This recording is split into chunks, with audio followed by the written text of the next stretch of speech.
We've got Paul in here now with us, the boss is in, with some fairly serious news. I mean, some of you who've looked at Talkingbowls Forum over the recent weeks will see there's been a very detailed complaints procedure has been posted.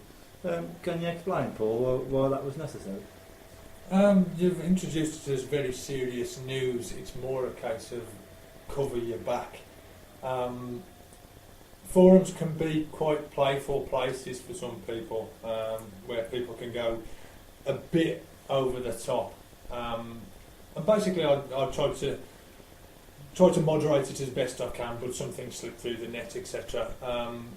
But obviously there's got to be some sort of complaints procedure. Now, the one that I've picked on is something that seems to be industry standard on forums, where basically I think it's called the 4 R's, where you get the chance to complain to me, basically to say that you think there's something out of order and should be taken off. I can then respond by taking the item off, but then I have to let the person know who wrote the author know that I've taken it off. The author then has got the right to say, you shouldn't have taken it off, I mean every word I say, in which case I can put it on, and at that case then it's out of my control. It's been decided by the two parties that they want to go down a sort of a battle themselves. So it's sort of a way of keeping myself out of trouble, but a way that people who read the forum get a chance to complain and know who to complain to, basically. I suppose people could sort of take liable action against yourself or against the site, couldn't they, Paul? Yeah, I mean, at the end of the day, the author writes the column, and therefore there's a responsibility with the author, but obviously as the person who runs the forum and set up the forum, I'm the publisher, and you often see the Sun or the News of the World, whatever, having to retract statements or whatever, or go into court. They're the publishers at the end of the day. They're the people that are going to get the majority of the flack because they're the ones who are publishing the scandalous stuff, if it's considered to be scandalous. I mean, Jimmy Parker just put on the screen that 21 Up sites has got the same thing. I mean, there has this year been a few incidents of remarks being aimed at some fairly personal ones, haven't there, on one or two of the sites. So yeah, we can understand that. I think 21 Up's slightly different. I think Jeff's fully aware of everybody who is on there and who these people are, because obviously it is a pay-per-view site. So I don't think there's any hidden people on there. Whereas on Talkingbowls, I can't be 100% who everybody is at all times. So it's a dilemma of which way to go on that one. I mean, Mike's with us here now. I mean, you've obviously listened to that, Mike. As a journalist, you have to be careful some things you do and say, don't you? I'm not your thoughts on what Paul just said. Well, for many, many years, Mel, as you know, I've done radio broadcasts and various newspapers, and this is something I've always been aware of, and it always has been pointed out to me. And I must say that it was one of my concerns when websites first became the run of the mill. Because what concerns me is it provides people who want a negative approach in the game.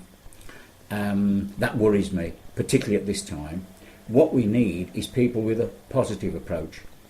If I'll give you just one instance of a positive approach, perhaps that should be apparent in the game at this time, is that if you look in the British Crown Green Handbook, people talk about marketing the game. And websites have a part to play in that. But we've got no marketing officer at the top level. We never have had. So how do we prevent people who sometimes are critical from being ignorant? That's what it really is. And I'm just aware that people will always be negative. And with the newspapers that I've written for, of course, that would never happen. Because I've known occasions when editors have rung me over a comment that I've made and said, well, look, I appreciate the comment has been made. And on some occasions, I probably agreed in a different format. But they've immediately said, no, it'll go out, and it does.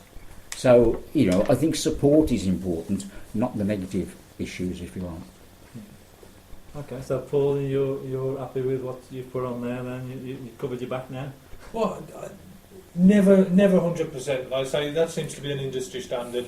And in most cases, you know, there might be a bit of bluster, but a serious court case is never likely to actually take place over something that's said on a forum, because usually it's deleted or retracted and somebody says sorry somewhere along the line. I react as quickly as I can to any complaint, and often it doesn't need to get that far, because I'll spot something and think it's out of order and take it off myself. It's difficult to moderate, but you know, there are the things that go by the by, and I'll take any responsibility for anything that does turn up on the forum that I've missed or I've refused to respond to. Yeah. And someone just put on the screen here, you can add your own exception. Posters own their post, not the forum. Again, you know, we know that is the case. I mean, there's never a denial of that, but sometimes we don't know who that poster is. At the end of the day, it's my decision to publish it. So I'm putting it out to the world. It's my decision to let that go. Therefore, I would class myself as responsible. And like I say, I'll live or die by that decision, sort of thing. Yeah. Okay, Paul, enough of that. I'm going to move over to Lynn now. She's got some news about a special charity event which was held on May Day.